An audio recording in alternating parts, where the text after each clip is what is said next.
¿Os habéis dado cuenta de la cantidad de información que almacenamos de forma digital? Libros, música, imágenes, trabajo, cada vez es más, pero no queremos perderla. Pero ¿cómo han ido evolucionando estos sistemas de almacenamiento de datos en los últimos años? Pues precisamente de esto es de lo que vamos a hablar de la mano de nuestra experta en tecnología ya conocida, Cristina Alonso Tristán, y lo vamos a hacer desde esta sala de resonancia magnética nuclear del Parque Científico de la Universidad de Burgos. Muy buenas, Cristina. Hola Ana, pues hoy nos encontramos en un sitio privilegiado para poder hablar de este tema. Porque además nos vas a contar qué nos espera en un futuro, ¿no? Bueno, primero vamos a hacer una especie de revival de qué es lo que hemos visto a lo largo de todos estos años en sistemas de grabación de datos.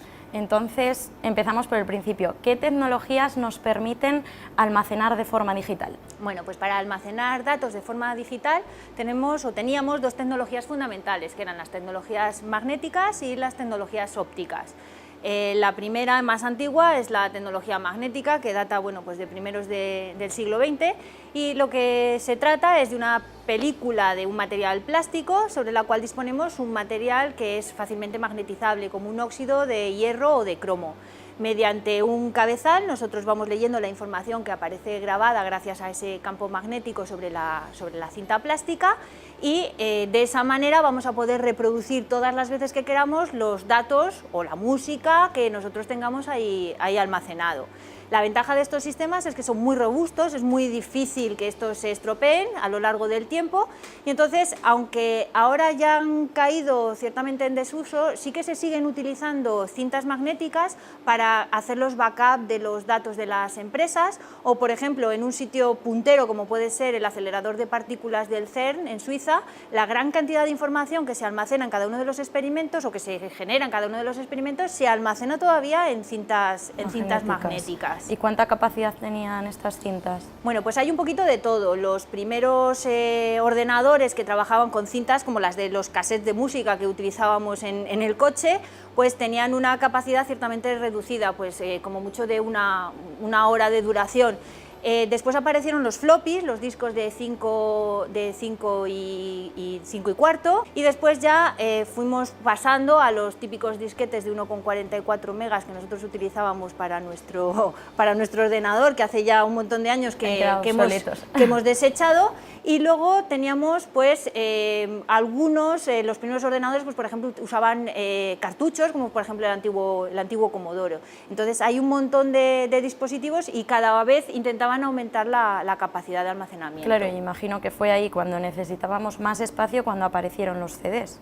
Sí, después aparece la tecnología óptica. Entonces un CD al final lo que hace es utilizar un láser de semiconductor. Generalmente la luz del láser se guía mediante unas lentes e incide sobre la superficie de plástica que tiene el soporte de CD.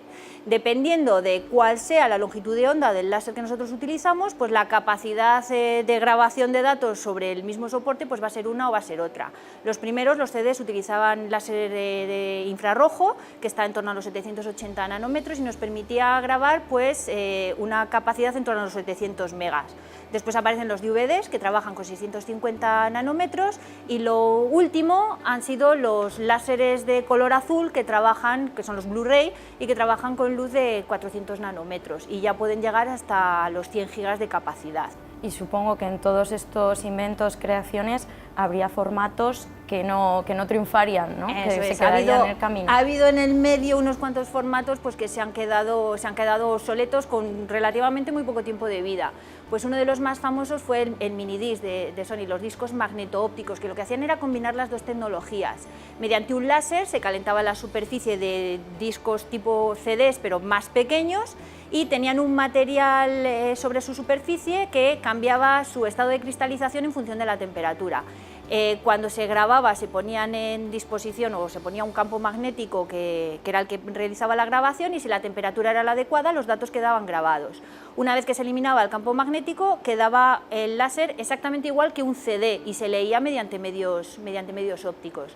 Los primeros tenían unos 100 megas de capacidad y los últimos, más o menos por el año 2000, llegaron a tener gigas de capacidad, como 2 gigas con 3, una cosa así, pero eran bastante caros y el sistema no triunfó para nada.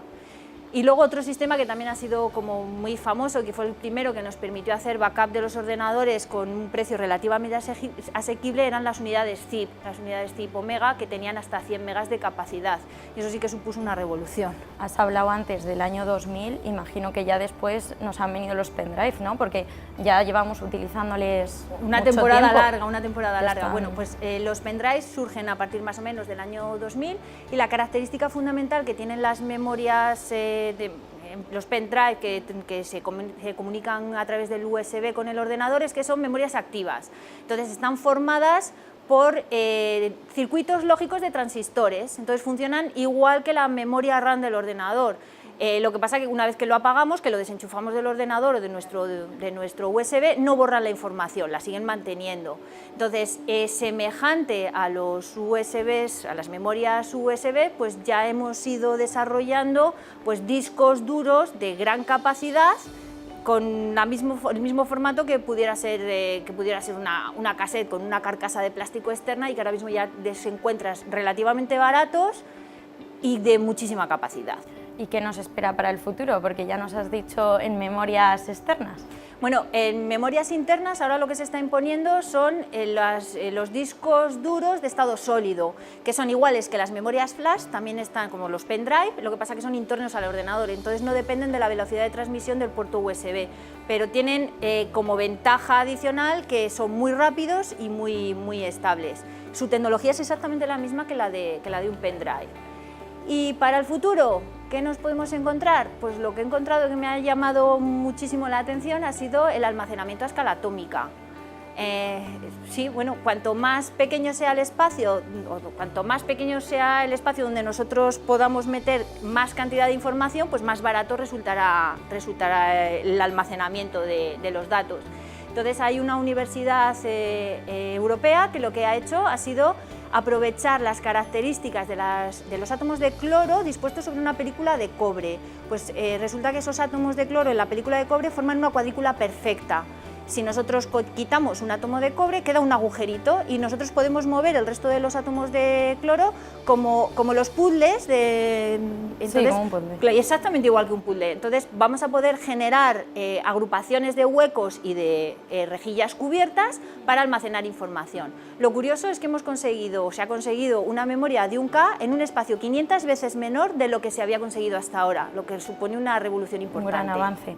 Pues como siempre, con estos temas tan punteros que nos traes, tenemos que esperar a ver qué ocurre. Ha sido un auténtico placer tenerte otro día más aquí y te esperamos la próxima semana. Pues nos veremos la próxima semana.